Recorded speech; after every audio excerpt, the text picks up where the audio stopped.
Hello everybody, my name is Michael, and let's continue with Dark Souls 1. We're going to finish up, I think we're going to be able to finish up the Darkroot Garden here. I've switched over to using the Partisan because I just want to show you a bunch of different weapons, and I did get the Partisan in this area, so why not use it?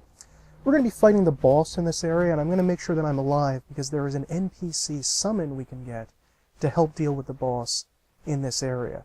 I'm also switching over to using the Crest Shield, because it keeps your mouth minty and free of cavities. No, I'm kidding. It's because it has a high magic defense, and the enemy that we're fighting, the Moonlight Butterfly, is a heavily magic-based enemy. And the NPC summon we're getting is also magic-based. She is a witch named Witch Beatrice. Now let's pop over here, and if you go around this left side and just circle around, you're not going to run into any enemies until the very end, and Beatrice can one-shot the enemy. This is the enemy here in this level. These guys are, I think, what are they called? Stone giants? Look at Witch Beatrice's summon sign. It's hidden under the stairs. You can barely even see it. You just kind of have to know where it is. I did not find this on my first way through, but this boss isn't terribly difficult anyway. Let's summon her in.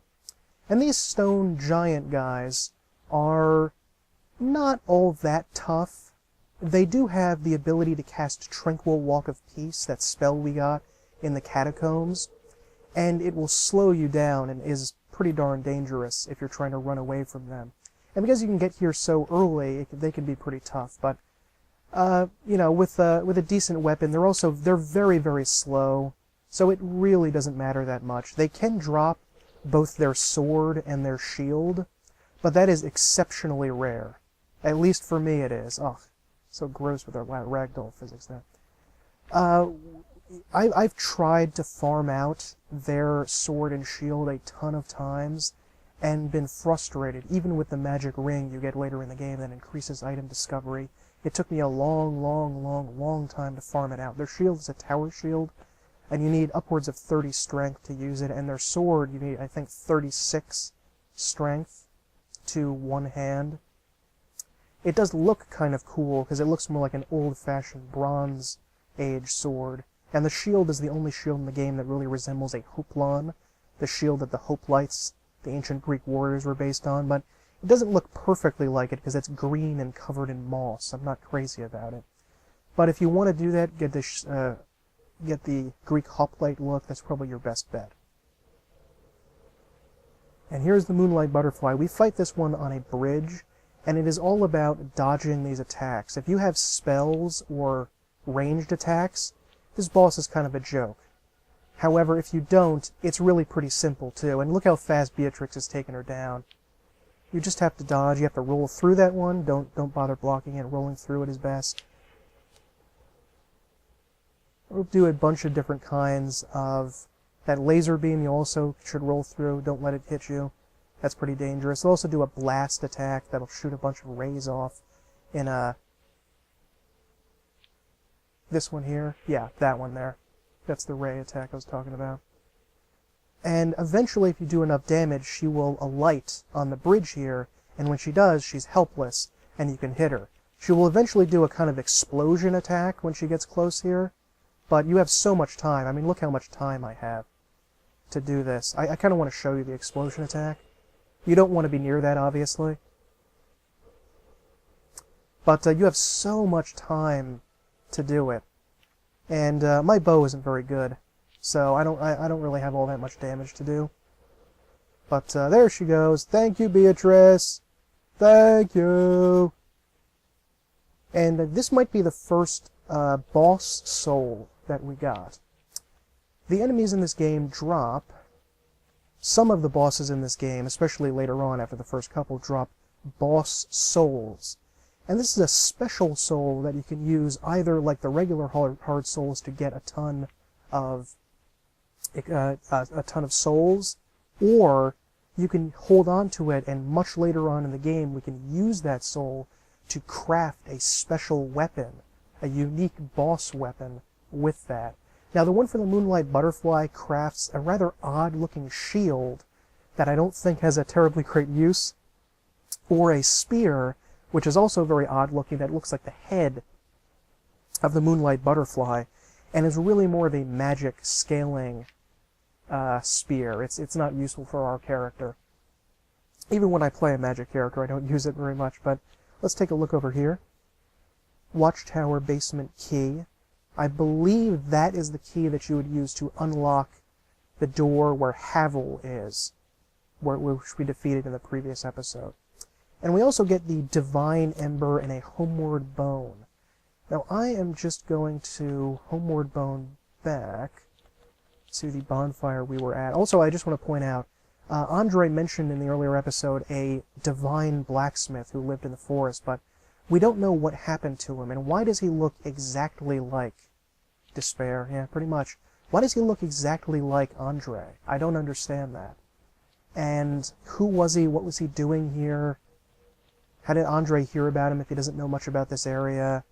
I really don't know.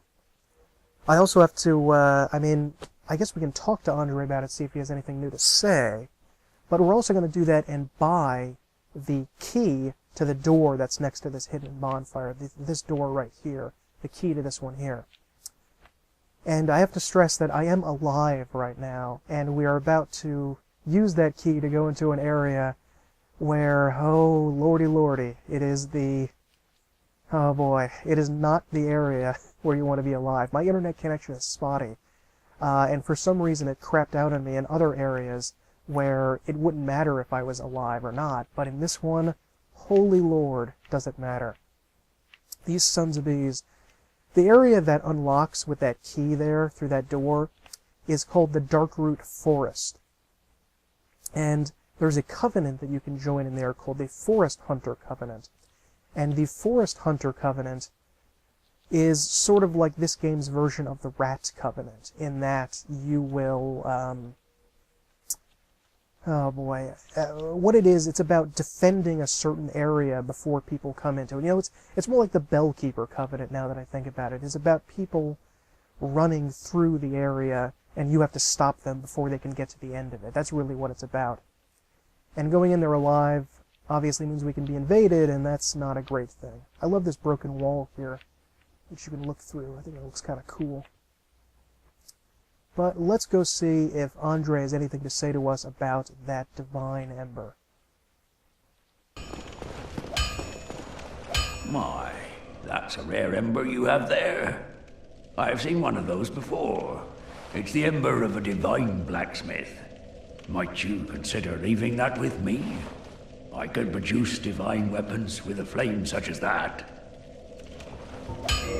Well, thanks for that. You've made a fine decision. You soon shall see. I know little of... Anyway, I did not show because I forgot, because I was doing this off screen. I should have shown it on screen, but you can also give, you have to go give Andre of Astora the large ember, and then you can go to modify equipment instead of reinforce, and you can upgrade something from +5 to +6 with large Titanite shards. We can also make them divine now that we have the Divine Ember. We use green Titanite shards just like for fire stuff. However, that's up to +5. After that you need white Titanite chunks. I forgot to mention also this one called Raw. The Raw upgrade is one I do not use very often because it essentially reduces the parameter bonus that you get for stats to increase the base damage of it. However, it rarely works out, except for weapons, of course, that don't have any scaling. Then you might as well just make a Raw. But even then, some of them you can turn from Raw into Fire or Lightning, which is usually far better. So there's not really much use to the Raw upgrade, in my estimation. Let's grab the Crest of Artorias. This crest opens a door in the Darkroot Garden sealed by ancient magic. The door leads to the grave of Sir Artorius the Abyss Walker. Many adventurers have left for the grave, but none have returned, for they make easy prey for local bandits. With such dangers, the crest can do more harm than good in the hands of the uninitiated. And this is the first time we learn about a fellow named Artorius the Abyss Walker. He is probably the greatest hero of this game in Dark Souls 1. And he was a mighty champion, one of the 4 knights of Lord Gwyn, the King of the Gods. And he led a mission ages ago into the land of Ulasil, which is where Dusk, the woman we rescued in the last episode, was from, and something dark and horrible happened, and he's called the Abyss Walker because he attempted to attack the Abyss, the Dark, as we know it in Dark Souls 2, and something happened to him. He was corrupted, or he was killed, or something went on. I don't want to talk about it because we're going to find out about it later, but the crest through this door is where we will meet eventually one of his companions, the wolf. Although we're not going to fight the wolf yet, so I don't want to. I don't want to talk about the wolf just yet. Anyway, let's talk about those bandits that it mentioned. Yes, there are tons of bandits in this area that will kill you if you go in there. However, we are going to try to run past them as quickly as we can and get to the place where we can join the Covenant and thus become immune to the attack. And we are also alive now, so we could very easily be invaded along the way. Let us hope we don't. Why this day my internet decided to work, I don't know. Let's just see. Oh, fucking hell. Just run past these guys. If you try to sit and fight these guys, it can become very dangerous very quickly. Because there's tons of them, they're all humanoid enemies, they're all look like people, and like I said, it can just get very dangerous very fast. Let's see if we can do this.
Ring.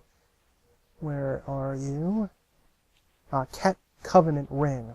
And if we wear this ring, it works very much like the Bellkeeper Covenant, where we will be summoned in to fight someone if they are trying to enter the Darkroot Forest area. Anyone, I think you have to go past that door for you to be attacked, I think.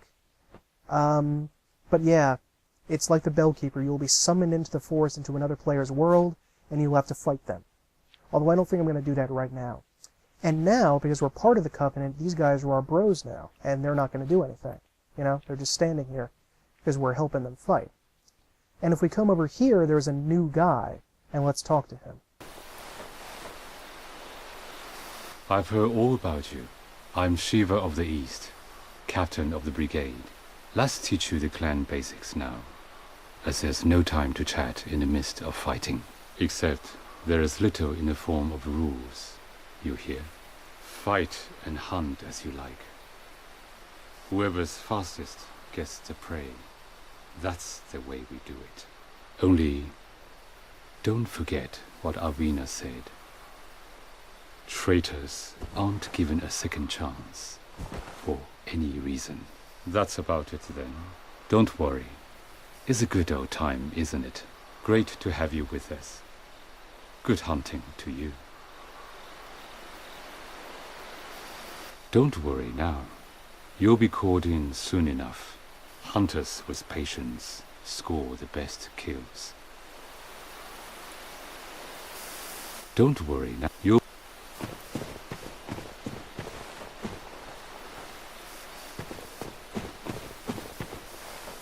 Ah, did you notice that one? Sharp eyes? He is one of the clan from the east, like myself. Always slinking in the shadows. But he is a tough one. You'll see what I mean.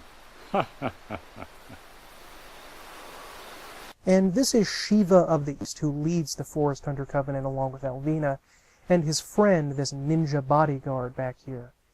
And now that we have talked to Shiva, he will now spawn all the way down in Blighttown by the bonfire that we have down there. And he'll become a merchant down there, and we can buy some stuff from him, including some unique items, like the Eastern type items. There seems to be some sort of analog to Asia in this land, and we're in sort of a European-like land, but there is sort of a Japan or a China type area somewhere out there. This guy obviously is dressed like a ninja. We can get his armor set, by the way, in the top part of Blighttown. Now, it is possible right now to kill this guy by kicking him off the edge there, then quitting the game and reloading it really fast, and then the item that he drops will spawn right next to the edge here. We can grab it, and then we'll be okay. We can have the item. There's a blood stain here. Somebody probably tried to do that with this guy and failed, or died afterwards. But the item that he drops is one of the most controversial rings in the game. It is the Ninja Flip Ring, or the Dark Wood Grain Ring. And what it does is it turns this roll, this sort of somersault roll, into a ninja flip, like a cartwheel, just like the Hollow Thieves were doing way down in the lower Undead Burg. However, I'm not going to do this right now because I want more dialogue with Shiva later on. If you kill Shiva, by the way, you also get his amazing shield and his sword there, the Murakumo. The Murakumo is another curved greatsword, so you got to have a fair amount of strength, but it also scales highly with dex. There is no real equivalent to samurai armor in this game. This is the closest thing you get, and we're going to get it down there in just a bit. But, yeah, why don't they have samurai armor? That's what I want, just like in Dark Souls 2. Why can't I get some frickin' samurai armor?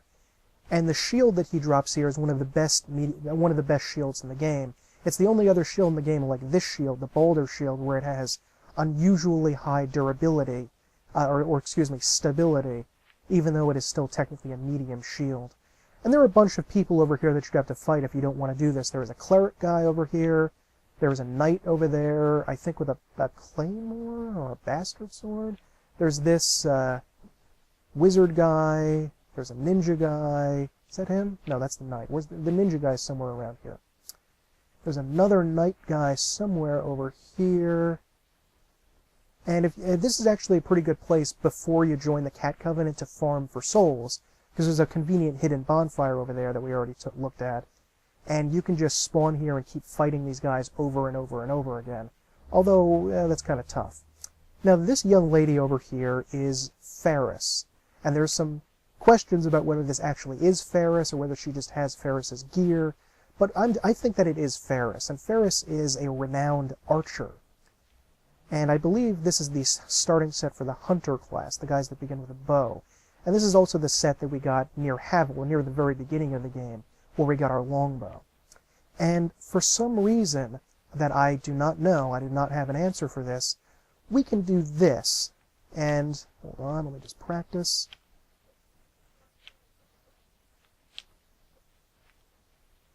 We can gradually, oops, use our kick attack, that forward R1, whoopsie-daisy. Don't hit her, just kick, to knock her off of the edge here.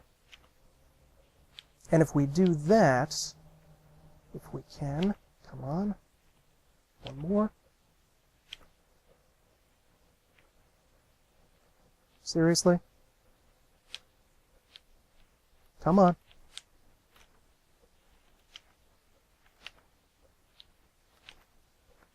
I should have done this faster. Ah, crap. Come on. Come on, don't do this to me, Faris. Come on. We can kick her off the edge here. I hope. Alright. Come on. And if we do that, wait for her souls to come up, 5,000 souls, then quit the game. And we're going to reload it right where we were. And if we do that, she will drop her hat and her bow. And for some reason, unlike anybody else, if you knock anybody else off the edge of the cliff, as far as I know, the entire forest will aggro on you and try to come and murder you. But for some reason, this one person you can do this to, and nothing happens. You are free to do whatever you want. You're still in the Forest Hunter's Covenant. Everything is okay. And you can go pick up her bow and arrow, the Black Bow of Faris. And the Black Bow of Faris is the best bow in the game. It requires 25 dexterity to use, but it also has an S scaling with dexterity, unlike the basic A scaling with dexterity that the longbow has. And now we have the Black Bow of Faris. I don't think we can use it yet. We don't have 25 dexterity. But this is the bow I'm eventually going to be using. And all around, it's just a great weapon, and I would highly recommend it if you are a dex character. But if you're not, and you don't plan on getting 25 dexterity, you don't have to bother coming down here to do this. We also got, where are you, Faris's hat. When I do a build where I'm sort of like a swashbuckler or something like that, I usually go for this. This is sort of a, it's not exactly a musketeer hat or something, but it is a little saucy, and I use it for those builds. Now, where are you? There we go. All right.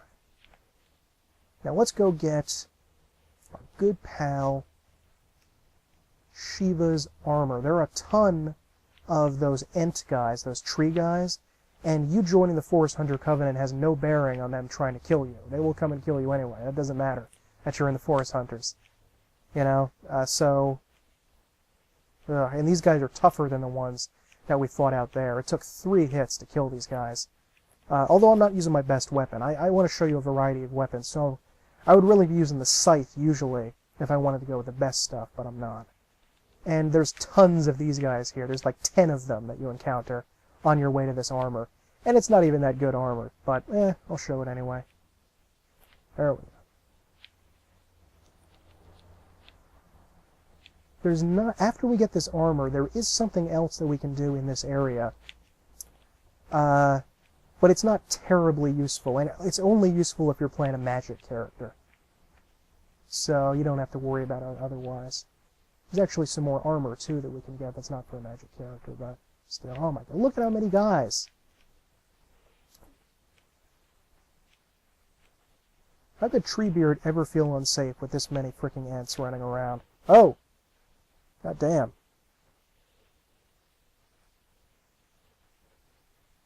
Oh, Lord. The range of this spear is serving me well. Frickin' hell, look at these guys. Why are there so many? Oh, no. Oh, we did the grab attack. Thought I was far enough away. Shit.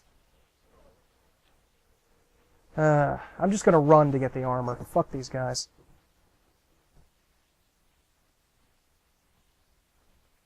Just going to run past them, grab the armor, and leave. I don't know why I was even trying to bother fighting them. Alright. And there are a bunch of these tree guys all along this way. So I hope I can get past them. Now the other armor, the Shivas of the East, God.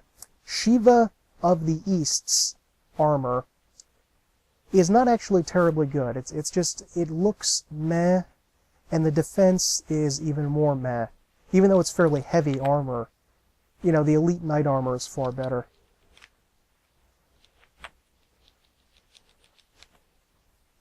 Come on. And the boss of this area has a unique... Well, yes, I don't know if I want to spoil this for you. I think I'll wait on that one. But we're about to encounter some of the funniest enemies of the game as we continue down here into this next area. We're going to go right back to the cat lady, to Alvina. And it seems that Alvina is some sort of thug that is running this crew of criminals that is murdering people that are trying to make a pilgrimage to the grave of Sir Artorius. But I won't spoil it now, but there is a secret to that we will discover later on. And Alvina is not a bad person at all, and she has ulterior motives, but noble ulterior motives, to be doing this. Let's run over here and grab the stone armor.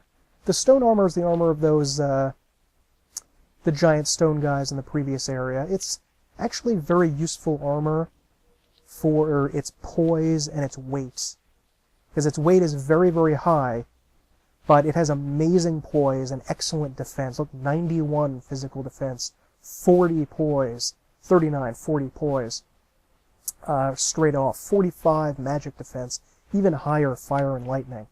This is a great, great set of armor. However, it is exceedingly heavy, and you can pick and choose to wear a piece or two here just to get the weapons. Now let's take a look at these enemies here. Mushrooms! Mushrooms!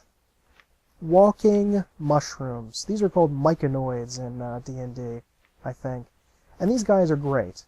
The little guys will not hit you for some reason. I don't know why. I think if you fuck around with them, like if I do this, they're eventually gonna they're gonna come and hit me if I screw around and annoy them. But they're not going to attack you, unlike those guys over there. I'm going to lure one out with an arrow. Learning to lure enemies out one at a time and face them one-on-one rather than in a group is an essential skill to learn. And this giant mushroom guy, he is one of the toughest enemies in the entire game. I'm not even joking. He is one of the toughest. I'm going to let him punch the shield. Look at that! Almost my entire endurance, and this is on the boulder shield. These guys might be able to one-shot me. That's possible. These guys are just, I mean, my God, they're tough. They are so damn. I love these guys, too. I think they look really cool.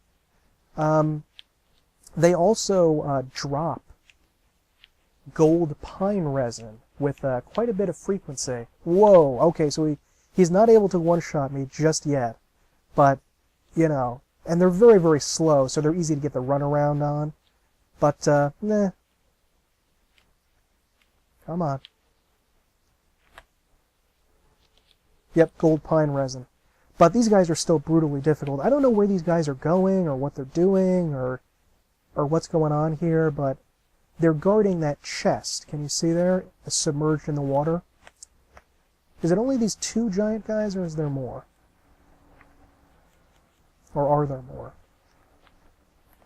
I love the look of these guys. Let's see here.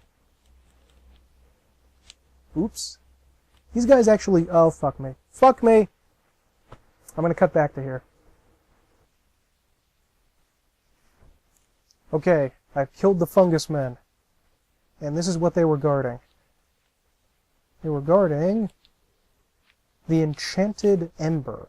This allows you to upgrade items along the enchanted path, which I think I already mentioned. You would have to give this Ember to the guy just below Firelink Shrine near the New Londo Ruins. That is the gate to the boss area over there, but we're not going to fight this guy just now.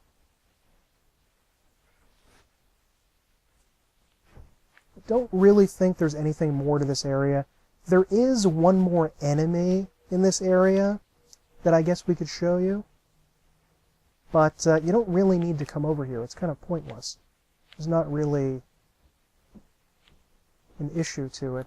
If you see over there, there are giant cats like Alvina. And these guys are very tough because they can roll out at you. And that makes them rather tricky to defeat. I wonder if you can see any of them from here. Well, there's one. Can we hit it? This is just, you have to fight these guys if you come through this way from the Hydra fight in the giant ladder near the waterfall. I forgot to mention last time, by the way, I think, that you cannot climb up that ladder without killing the Hydra. You get hit with water, hit with damage by it very quickly. And yeah, that's really all that's here. So I think we're going to end the episode here, and probably rejoin you next time in the depths. Have a nice day.